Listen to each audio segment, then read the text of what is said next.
हाँ, hello friends. मैं आज आप लोगों के साथ इक्का बोल के एक फ़िल्म है जो नेटफ्लिक्स में रिलीज़ हुआ है, उसके बारे में कुछ बोलूँगी। इक्का फ़िल्म जो है वो निहायत ही इनोसेंट एंड प्योर लेडीज़ के बारे में है। वेरी इनोसेंट एंड प्योर, यानी VIP ladies. Hereinafter I will refer to them as VIP ladies. तो पहले सीन में ऐसा कुछ दिखता है कि एक बहुत ही वीआईपी लेडीज़ 21-22 साल की होगी, वो एक नाइट क्लब में एक बुढ़ऊ के साथ ही खीखी कर रही है। बुढ़ऊ उसके लिए ड्रिंक बाय कर रहा है, बुढ़ऊ के साथ चिपक के बैठूं साथ तेरे में, वैसा सब चल रहा है। उसके बाद नेक्स्ट सीन देख रहे हैं, वो वीआईपी लेडीज़ अधमरी रास्ते में पड़ी हुई मिलती है। अधमरी, ये होगी लेडीज़ नंबर 1। अब लेडीज़ नंबर 1 की माँ, लेडीज़ नंबर 2 बोलते हैं उसको, वो और एक अनदर वीआईपी लेडीज़ है। मतलब कि 11:30, 12, 1 बज गए, बेटी कहाँ है, कहाँ गई, कब आएगी, और जो लिबास बेटी पहनकर गई है घर से, या शायद घर में सलवार कमीज पहनकर निकली होगी, वहाँ जाके स्ट्रिप नूडल स्ट्रिप्स वगैरह पहन ली थी कि बुढ़ऊ को, ठरकी बुढ़ऊ को फंसाने के लिए you need to wear sexy dresses. So वो जो है वो उसकी माँ को पता चलता है कि बेटी आधमरी मिली है रास्ते में। बेटी, माँ के आंसू निकले, ठक ठक ठक ठक ठक ठक। बेटी, माँ जाके अस्पताल में बैठी है। वो माँ है another level of VIP ladies. अच्छा, अब जो होता है, अब इसमें एक आता है एक सीन जिसमें एक अब ऑब्वियसली कोर्ट कचहरी का मामला हो गया। तो उसमें जो हीरो है बेसिकली, वो एक बहुत नेक दिल लॉयर है। वो सिर्फ सच्चाई के लिए लड़ता है। अब हुआ ये कि वो जो बुढ़ऊ था, sugar daddy sugar daddy sugar baby वाला जो गेम खेल रहे थे नाइट क्लब में, वो बुढ़ऊ पे पूरा शक चला था लोगों का कि भाई ये बुढ़ऊ के साथ लाश देखी गई थी क्लब में, बुढ़ऊ ने कुछ किया होगा। अब वो बुढ़ऊ बहुत एक पॉलिटिकली पावरफुल पिता का बेटा था, ठीक है, शुगर डैडी। उसको हम लोग शुगर डैडी बुलाते हैं आपसे, हैं। तो नेक दिल अब अच्छा, ये जो नेक दिल लॉयर था वो शुगर डैडी का को पहचानता था। उसके, वो जो शुगर डैडी था वो भी एक दिन एक ज़माने में लॉयर या एडवोकेट था, और इस ये नेक दिल लॉयर ने उसका वो एडवोकेसी का जो सर्टिफिकेट होल्डर था वो छीन लिया था बिकॉज ऑफ इस करप्ट वेज और समथिंग। तो ऐसे में एक घटना घटती है। अब हम लोग बात करेंगे वीआईपी लेडीज 3 की। वीआईपी लेडीज 3 का ऐसा है कि वो वीआईपी लेडीज 3 जो थी वो बहुत इनोसेंट सी थी। ऑब्वियसली वीआईपी मतलब ही है,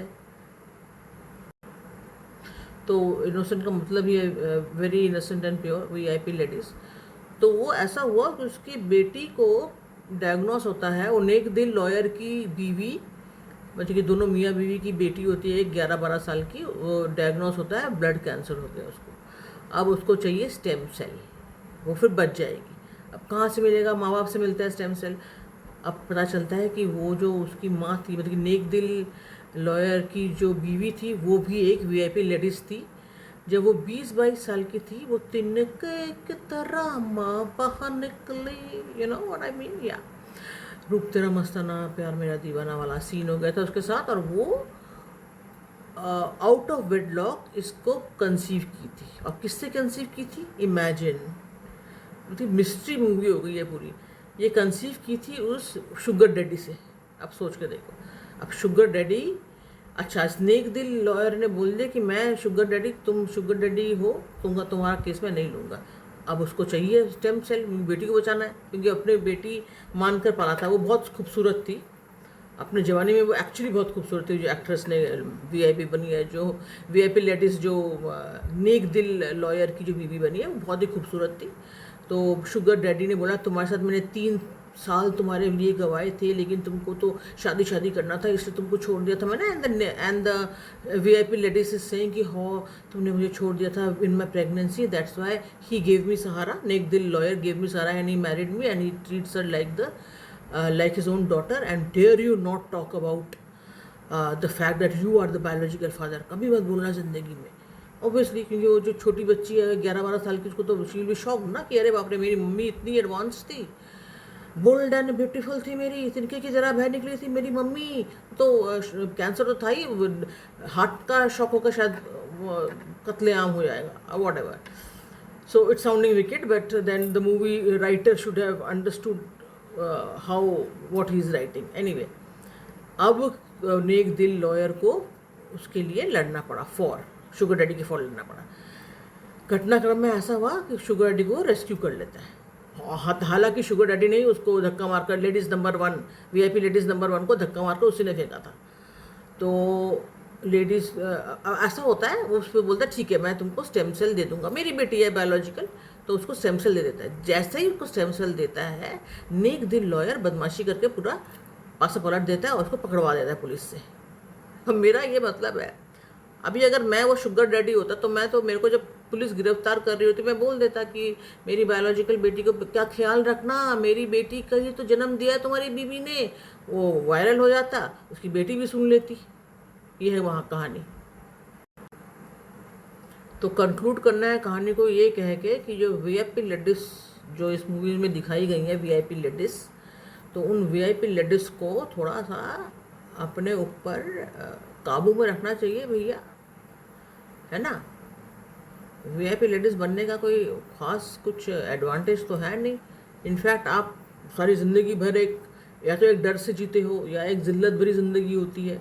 हम जो मिडिल क्लास फैमिली के लोग हैं, हम लोग जो शादी के बाद थोड़ा बहुत कॉम्प्रोमाइज़ करके एडजस्ट करके जो जीवन जीते हैं, तो हम लोग इतने भी गर्दभ नहीं है ना. कुछ तो रीज़न होगा कि हम लोग अब कॉम्प्रोमाइज़ कर रहे हैं, विवाह के पश्चात ही बच्चा कर रहे हैं या हम बिस्तर हो रहे हैं. इसका कोई रीज़न होता है. सोसाइटी का सोशल नॉर्म्स और हमारे जो एंसेस्टर्स हैं जिन्होंने विवाह को अनिवार्य किया है, उसके पीछे कोई मतलब होता है. बिकॉज ऑनेस्टली स्पीकिंग, जो live in nano relationship, situationship, हैनोशिप, टैनोशिप जो कर रहे हैं, उसमें जो लूज़र होती है वो औरत होती है. सबसे ज़्यादा रिस्क किसका है? औरत का. इसीलिए औरतों पे ज़्यादा पाबंदी लगाते हैं. बोलते हैं ना कि हो औरतों पे सारी पाबंदियाँ लग गई, इसीलिए कि औरत ज़्यादा नुकसान में रहती है. जैसे कि इस मूवी में दिखाया कि बंदे ने उसको प्रेग्नेंट किया, उसको बोला कि थोड़ा पीछे मुड़ो, तो पिछवाड़े में एक लात मार दिया उसको. यही होता है. अगर आपको याद हो, एक वी चैनल में इमोशनल अत्याचार बोल के एक सीरियल आया करता था. उसमें छोटे शहरों से, बड़े शहरों से, मझले शहरों से सभी का कहानी एक ही था कि हम लिव इन कर रहे थे, फिर हम उसके पिताजी और माताजी लंदन या फॉरेन कंट्री से वापस आ गए, फिर हमारे पिछवाड़े में लत मार कर भगा दिया. तो ऑब्वियसली भगाएगा वो. तुमको शादी एक डायलॉग सुना था मैंने, ये तो रियल लाइफ में सुना है मैंने, कि एक लड़के से एक लड़की के साथ घूम रहा था वो, तो उससे दोस्तों ने पूछा कि शादी करोगे क्या इसके साथ. तो उसका एक जवाब था, जिस चीज़ को खरीदे बिना इस्तेमाल किया जा सकता है उसको कौन खरीदता है.